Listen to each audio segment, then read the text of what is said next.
The judicial inquiry hearings reveal gory tales of the defunct Special Anti-Robbery Squad officers leaving behind death and destruction.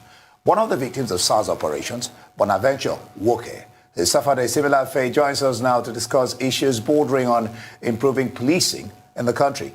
Hello, Bonaventure. Glad to have you join us. In few words, Bona, if I can call you that, tell us how you became a victim of the defunct SARS. Yes, I became a victim of SARS on August 1st, 2013. Two human skulls and a gun was planted in my hotel by a lodger. Then at 7 in the morning, SARS surrounded my hotel. And then the then governor of the state came to the hotel 2 hours after and ordered the demolition of my hotel without investigation. We ended up at Okozo SARS.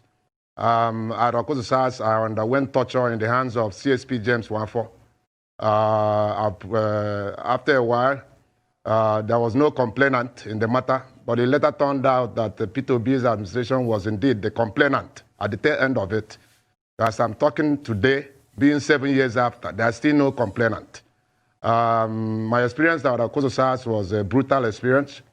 I was what you might call, I was subjected to what they call necklacing. Necklacing torture is a situation where they wrap a cloth around your neck and then a rope comes after it. Then they stretch it up, then you pass out. I myself, I'm an educated man, but because of the state they put me on consciousness, they thumbprinted an already written statement on my behalf. And then eventually the case collapsed because he ended up having no complainant. Till date, there's no complainant.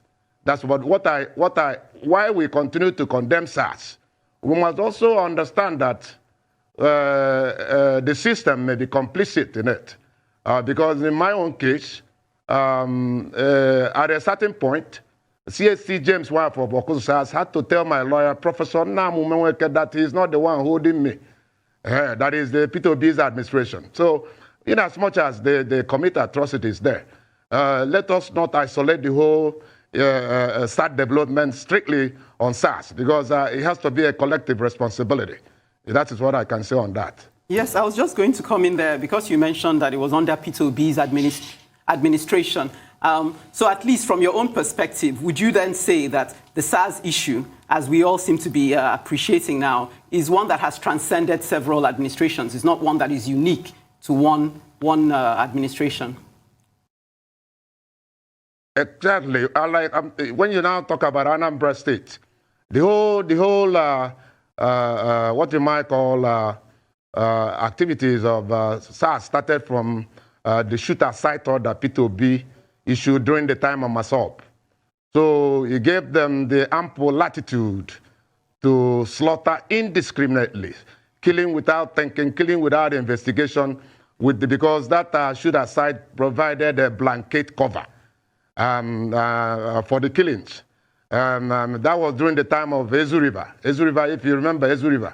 That Ezu River, most of those victims were Masop members, but which was later suppressed. Yes, it was suppressed. I know it was suppressed. And so, like I was saying, it's not really, we say SARS, SARS, SARS, SARS, but there's always a genesis. There's always a factor that creates a latitude whereby a SARS officer will tell you, I'll kill you and nothing will happen. The only way you can say that is if it's a cover, if it's protected, if there's a latitude.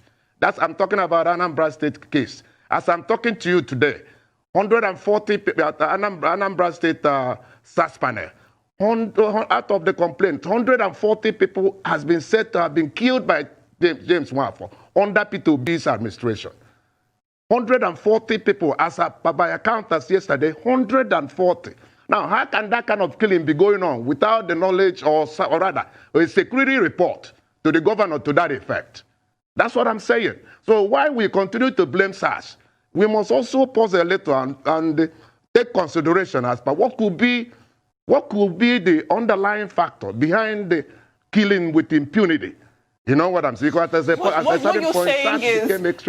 you're saying is that the rot runs so much deeper than just SARS. You're saying that it reaches so many more levels. And you've made quite serious allegations against former gubernatorial administrations in Anambra State, and you're saying quite a few times that it's not just SARS. I mean, when it comes to your personal experience, do you think that over that 7-year period from your run-in with SARS and you saying that you were wrongfully accused to the point now, do you think that this level of rot has worsened, or has it just stayed the same, or has it just been a case of more people are conscious to the negativity that's already been happening, or do you think that it has gotten considerably worse over the past 7 years?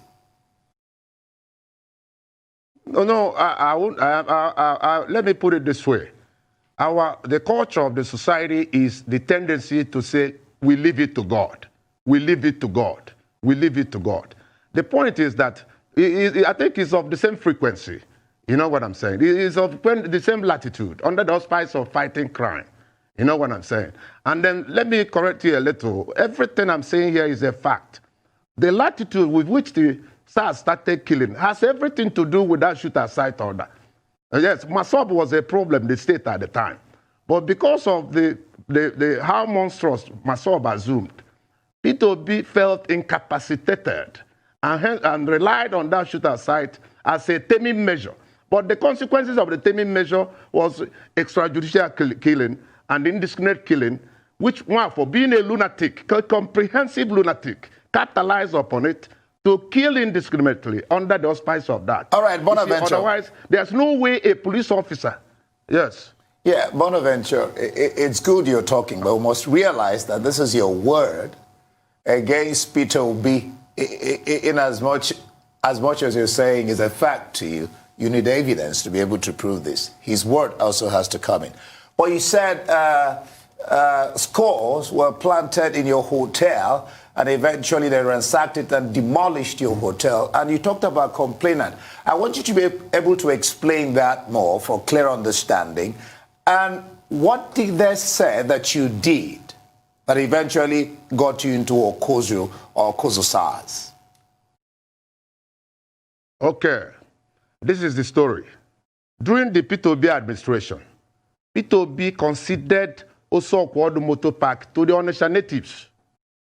Then beside that Osokwodo Park is Mokwe Park. Mokwe Park belongs to me. So when the transporters that were loading out of the Osokwodo Park, which was given to Onitsha people, when they felt they were being asked to pay a lot of money, they moved to Mokwe Park. When they now moved to Mokwe Park, Onitsha people now sent some of their youth, led by Patrick Ayamba, Onitsha youth, led by Patrick, who is now Onitsha North local government chairman. He led those men to attack my own motor park, and I defended myself proportionately. After that, it was considered an affront. 2 weeks after that, a lodger lodged in my hotel, which is close to the same motor park, and planted 2 rotten skulls and 2 guns, all in one bag, in room 102. He lodged on July 31st, around 6:37. Then 7 in the morning, SARS surrounded my hotel. And then we were all taken to Okozo SARS. Then P2B arrived at my hotel 2 hours or thereabout and ordered immediate demolition of my hotel. That's how it happened. And that's how I ended up. Okay, and that's why you're saying he's a complainant. All right. For want of time, we'll just stop it here. Thank you. No. Let me, if you want to know how he became a complainant. We don't have... After 1 week, no complaint. Yeah, we don't have all the time. Would have let you talk about that, but we don't have all the time. Thank you, by the way, Bonaventure Mokwe. And, well, sorry for all that you had to suffer in the hand of SARS. We hope you get justice.